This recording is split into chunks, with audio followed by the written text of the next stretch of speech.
Sabe quando você vai encontrar tão desejada resposta de Deus? Sabe quando? Quando você orar dessa maneira aqui, ó.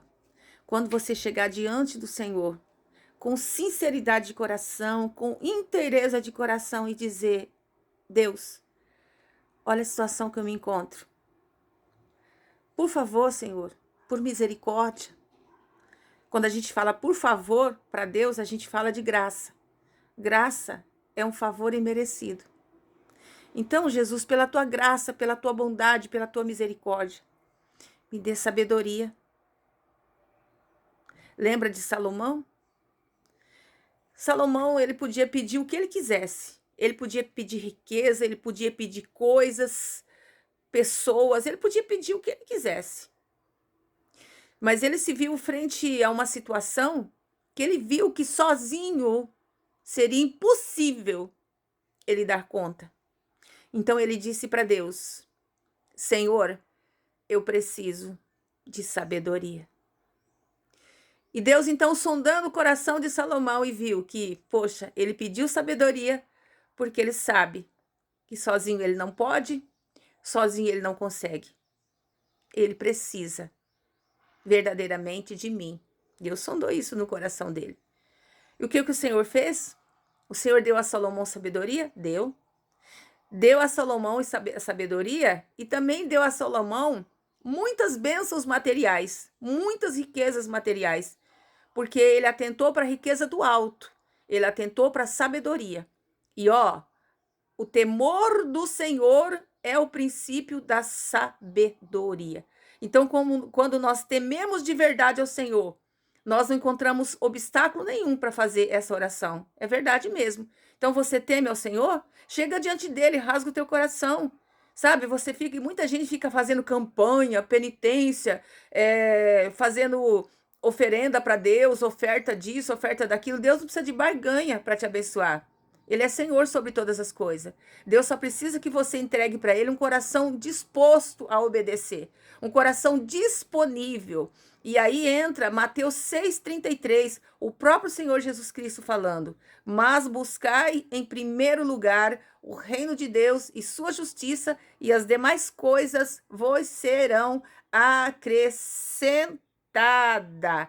Olha só que coisa, gente. Quando você entende verdadeiramente o sentido desta palavra e o sentido de você chegar e pedir sabedoria ao Senhor, você vai falar: poxa vida, quanto tempo eu perdi, sabe? Pagando promessa, fazendo penitência.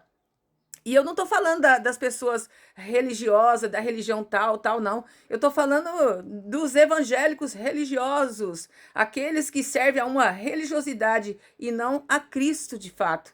Só que não se culpe por isso. Até aqui você não sabia disso. Ninguém te ensinou sobre isso. Mas a partir de hoje, desculpa, você vai entrar na presença do Senhor e vai se aquebrantar. O salmista Davi, lá no Salmo 51, diz que é um coração aquebrantado. O Senhor Deus, ele não rejeita. Davi estava pingando pecado, mas ele estava pingando também arrependimento. E ele chegou diante do Senhor, fez um concerto com o Senhor. E Provérbios 28:13 também diz assim: aquele que muito encobre suas transgressões nunca prosperará, mas aquele que confessa e deixa alcança misericórdia. Então começa a servir o Senhor atentando para a palavra dele, porque o que Deus honra é o teu entendimento na palavra dele, porque a palavra dele não volta para ele vazia, antes de fazer aquilo pela qual ela foi aí, ó, destinada. Então, olhe para a palavra do Senhor. E essa palavra se encontra lá em Isaías 55. A palavra que eu der não volta para mim vazia. Então, o Senhor te mandou, você pediu, o Senhor te mandou a palavra de cura? Ore sobre ela. Creia nela que a obra vai ser feita. Uma porta de emprego, sei lá, uma salvação de um filho. Você está orando para os seus filhos sair dessa situação, daquela outra. Você está orando pelo seu marido, você está orando. A salvação, claro, é individual. Mas crê no Senhor Jesus Cristo, será salvo tu e tua casa, com perseverança, com bom testemunho. Porque muitos vão para a igreja, mas não dão testemunho devido em casa.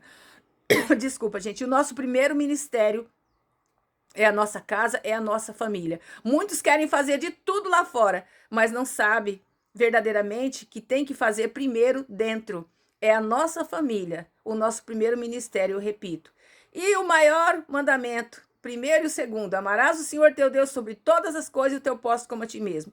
E o teu próximo, né? O teu próximo mais próximo é os da tua casa, da tua família. E muitas vezes vive em pé de guerra e quer a bênção de Deus. Fecha as brechas do diabo pro diabo dentro da tua casa. Fecha as brechas do inimigo dentro da tua casa. Começa a viver em paz, começa a viver em harmonia, começa a buscar o Senhor de verdade, começa a descer pelo teu lar e você vai ver o que Deus vai fazer.